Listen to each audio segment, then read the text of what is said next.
Have you ever wondered what's the best way to go about goal setting to maximize your chances of actually taking consistent action with your goals?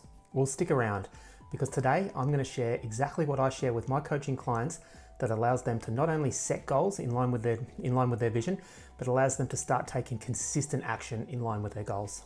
G'day there, my name's Paul Heron. If you're new to the channel, my aim here is to share the tips and strategies that I've developed and learned through my coaching over the years, and to share them with you to hopefully help you start to take confident action towards your goals and to start living the life that you truly want to be living. In last week's episode, I spoke about why we get stuck in a rut and some of the tips and strategies that we can use to pull ourselves out in that position. I might link a link to that episode at the end of this episode, so keep an eye out for that. But what we're going to talk about today is kind of what we can do, once we've made that decision to bring ourselves back and to try something new and to do different things, how we go about that goal setting process. And, I really want to share some important factors to take note of and to pay attention to that can really help us set powerful goals that can help us to pull us towards what we truly want to be doing and enable us to start taking that confident action towards our goals that we desire. So what are goals and why are they so important? Goals can be defined as the result or achievement that our efforts are directed at. Now, goals themselves don't provide any growth for us directly. What they do is provide a target that we can aim our actions towards and aim our effort towards. Now, a goal can be set for any time period. We could have goals for what we're going to do tomorrow, or we could have goals for what we're going to try and achieve in the next 10 years.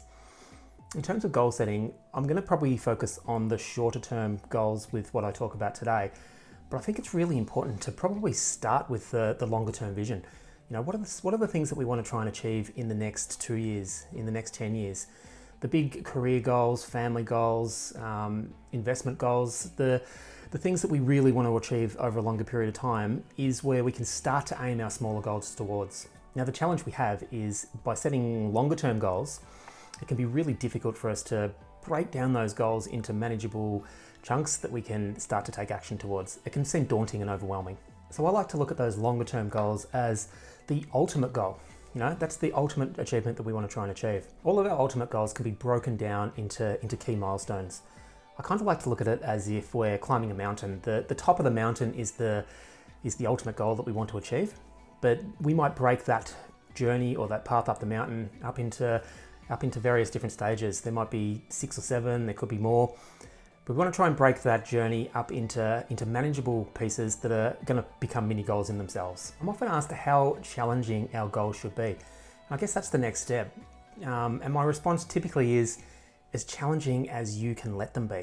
We want our goals to be challenging, but we need to have a healthy relationship towards setting goals and taking actions in line with those goals. You've probably heard the expression, if you reach for the stars, that you might hit the moon.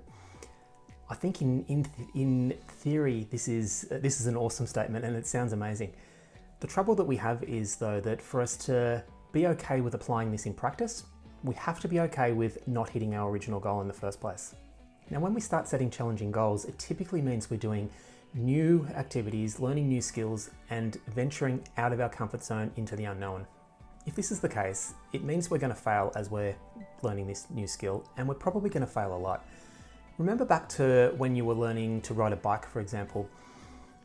Falling over, losing our balance, falling off and failing is almost a requirement for us to get to that point where we can finally get our balance and start riding that bike on our own. So we almost have to embrace that when we're doing new things, we are going to face an element of things not quite going to plan and the uncomfortableness that comes with that.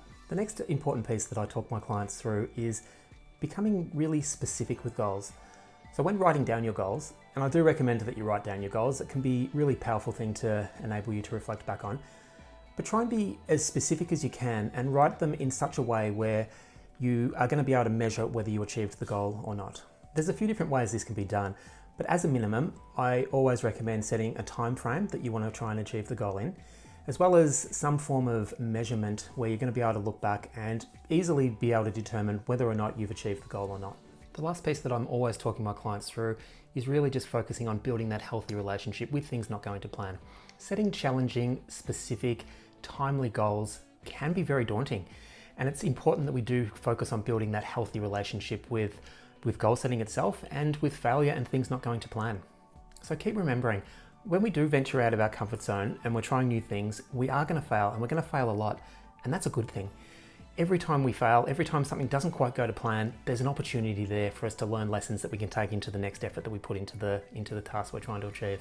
Lastly, many of us believe there are only two possible outcomes when we set out to achieve a goal.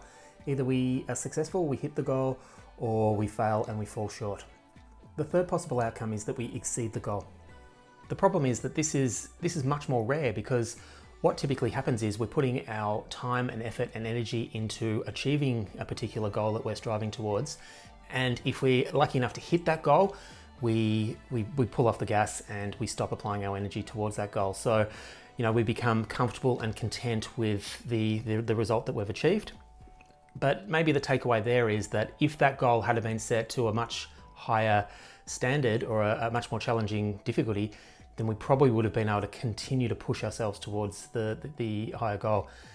I think this ties in well with the analogy that I mentioned earlier about aiming for the stars and you might reach the moon. And I think that if we are able to go into goal setting with that mindset of it being okay to fall over and to fail and to learn as we go and to be the beginner at things that we're trying to grow towards, and we just don't know where we might end up.